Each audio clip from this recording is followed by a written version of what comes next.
দেশভাগের গল্প নয় বরং বাংলা ভাগের স্মৃতির গল্প নিয়ে এবারে গুণী পরিচালক গৌতম ঘোষ নির্মাণ করলেন সিনেমা শঙ্খচিল। ওপার বাংলার প্রসেনজিৎ এবং এপার বাংলার কুসুম শিকদার অভিনীত সিনেমাটি কেমন হতে যাচ্ছে তা জানতে অপেক্ষা করতে হবে পহেলা বৈশাখ পর্যন্ত। সিনেমাটি নিয়ে থাকছে এবারের প্রতিবেদন।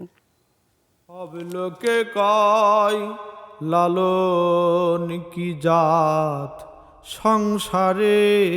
পদ্মা নদীর মাঝি এবং মনের মানুষের পর শঙ্খচিল হতে যাচ্ছে যৌথ প্রযোজনায় নির্মিত গৌতম ঘোষের তৃতীয় সিনেমা। সিনেমাটির দৃশ্যধারণ শুরু হয় গত বছরের মার্চে। বাংলাদেশ ও ভারতের বিভিন্ন লোকেশনে শুটিং শেষে দুই দেশের সেন্সর বোর্ডের ছাড়পত্র নিয়ে বর্তমানে মুক্তির অপেক্ষায় আছে দুই বাংলা সিনেমা শঙ্খচিল।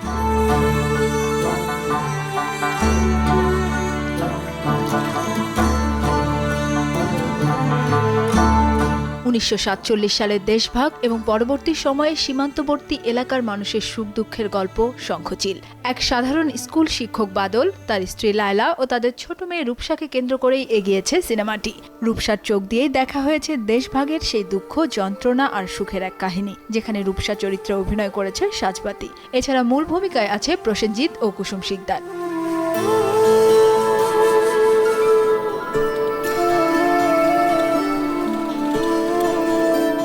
পশ্চিমবঙ্গের টাকি আর বাংলাদেশের সাতক্ষীরায় হয় সিনেমার শুটিং। দুই পাড়ের মাঝখানে কাঁটাতারের বেড়া আর শান্তভাবে বয়ে চলা ইছামতি। দেশভাগের সেই সময়টাতে হঠাৎ করেই পাল্টে যায় দৃশ্যপট।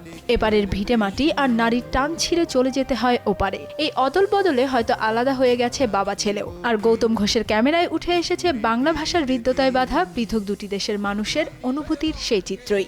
সাজরে সন্তান হিন্দু মুসলমান, সাজরে সন্তান হিন্দু মুসলমান, থাকে থাকিবে প্রাণ, না হয় যাইবে প্রাণ।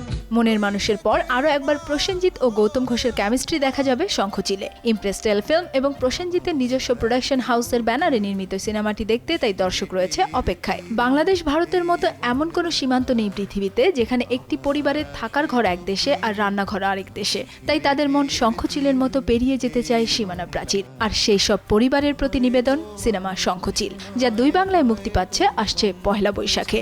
বাংলা ভাষা উচ্চারিত হলে নিকানো উঠোনে ঝড়ে রোদ, বারান্দায় লাগে জ্যোৎস্নার চন্দন। মাহফুজা মৌ, শোবিজ টুনাইট। উত্তাল নদীর বাঁকে বাঁকে নদীও নর্তকী হয়।